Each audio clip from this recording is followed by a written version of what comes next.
new project car, 95 Acura Integra GSR. It's clean, huh? It's pretty clean. Drive over. Smells like a 90 car. These are just terrible. It's a buddy club racing exhaust with a silencer in it. It's super loud. So I think if you take the silencer out, it's gonna be like Stainless enough. Smells like coolant. Radiator's gotta go. We're gonna go with a Koyo rad.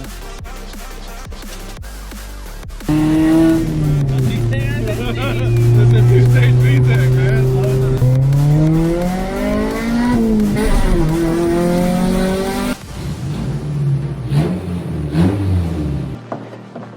Oh, this looks so much better.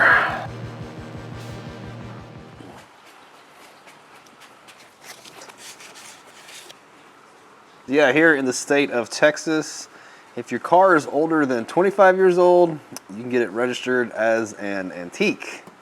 You might be wondering why. Why would you want to get your car registered as an antique? Well, they only give you one plate. So this is the most legal way to run one plate on your car. You'll still get pulled over like crazy probably. The second reason is that the registration, instead of every year having to renew the registration every year and having to have the car safety inspected, you only have to do it once every 5 years, okay? And the registration is also $20 cheaper. I think normal registration is around $70, $80. Registration for an antique is 50 bucks. There are a bunch of restrictions that come along with this. So yeah, if you live in Texas and your car's older than 25 years, you might want to look into that because it saves you, saves you some cash. This is that damn melted taillight. What the? Look at this bullshit. So when I first bought the car, I was wondering why the cover on the ignition column was missing. And that's pretty much because, I'm pretty sure it's because when you drive. Alright, so the wipers will randomly turn on. And I can't seem to turn them off. There we go. And I'm assuming the guy that owned it before would just unplug the harness that's back here. So I didn't drive him freaking crazy. And another one of the electrical bugs is with the turn signals. The driver's side turn signal doesn't work right. Okay, so when we first start this thing up, okay, the lights are off right now. This turn signal is on. All right, and it's not on this side. All right, and there's actually two bulbs. There's one in the front and then one on the side here. Now, when we go to use the turn signal on that side, it doesn't work right. It just stays on, and then we get the front one. The way it's supposed to work is they're supposed to like change. Okay, oh, they're going off at the same time. The other day they were going like this one, that one, this one, that one, this one, that one. So I don't know what it's supposed to do. There we go. Now it's acting a little different here. All right. So I don't know what it's actually supposed to do, but it doesn't act right. All right. To solve that little issue, we are looking at replacing not the fuse box, but this module that's on the back of the fuse box. Okay. Now, this is basically like an early body control module. I think Honda calls it an integrated control unit. Yeah, and it's responsible for controlling turn signals, headlights, door chime, maybe even the horn, I don't remember. But a lot of the body control functions, okay? And they are notorious for going bad. And yeah, parts are discontinued for this kind of stuff like that. Had to buy it on eBay. Surprisingly enough, I got it for $14. Hopefully it's still in good shape. This one says it's from a 1997 Acura Integra. But yeah, we don't have to change out the whole fuse box. We just have to take the module off the back, swap it out, and hopefully it fixes that and the dumbass wipers. Yeah, for 14 bucks on eBay, this is not a bad deal at all. Considering I get all these extra harnesses if I ever need them or have an issue.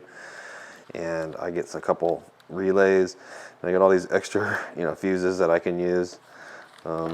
Pretty neat. To get the module out, pretty sure it's just clipped in and it just pulls right out. And that easy, no problem. So here's the fuse box access. I'm real kind of curious to see what's behind all here as far as the aftermarket wiring and stuff, because this thing does have an alarm, and we're going to take care of the radio today. It makes no sound, so having this off might aid in that, but gives me a chance to clean up any kind of bad wiring that might be laying around. So the wiring for the alarm actually doesn't look too bad.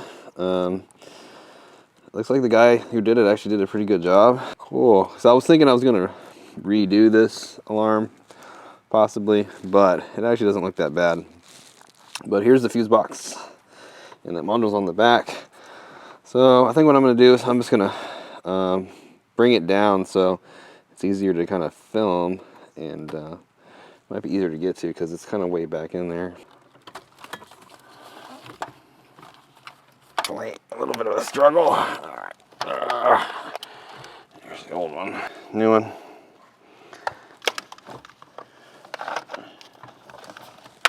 Man. All right, so I got that all kind of loosely put back together and plugged in.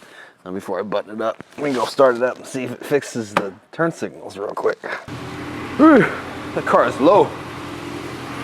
All right, it's a good sign the light's not on.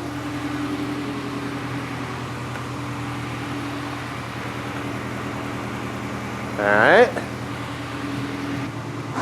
Awesome.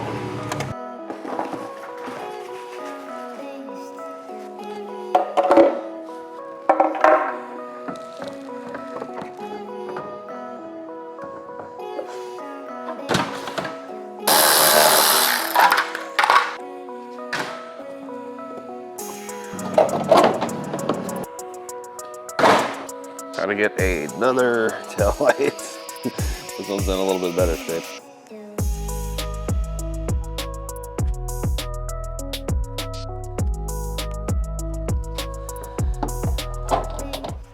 So I guess briefly I'll talk about this stuff right here since I'm showing it on the channel. This is actually Z-shaped door seal, okay? And it's really, really useful. Whoa, drop on the floor. There's actually a piece of foam that's on the back of the tail lights that fills in all this gap. See how big this gap is right here? This is good stuff to have around. Again, door seal, Z-shaped. To make it easy, I'll just have it linked down in the description box. You can pick it up on Amazon. Whole roll of this, not that expensive. This license plate bracket is rusted on there. The bolts are rusted, so I'm gonna have to mess with that when I get in the air later on. Just to make it easier, but that looks a lot better. Tail lights look a lot better. So with this radio, it turns on. You can hear the antenna going up too, but we have no volume. I don't even know if we have speakers in this thing or not. First step's gonna be, I mean, we're already a step ahead because it still turns on, is go ahead and these old radios have detachable face. Take the face off. This is a trim ring here. And these radios use a set of keys that you stick in the sides, and you can just pull it out. If you see this metal silver cage thing, that's how this works. But surprisingly enough, I don't have any of those keys anymore, so I'm gonna use some feeler gauges. All you gotta do is get kind of a thick one. See if this works. I've actually never tried to do it like this. Usually I have the special keys that come with the radio that go in here. But you're gonna stick it in the side and it'll unlock it. Okay, and what you're shooting for is kind of like this middle section here. I'm doing this so you don't have to rip the whole kit out and everything like that. They're made to come out of this cage like this. It might help to put the face back on maybe. Give you something to pull on.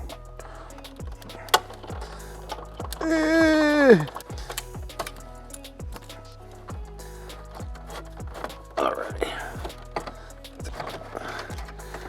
Okay, so right here I have this bundle of wire that doesn't go anywhere.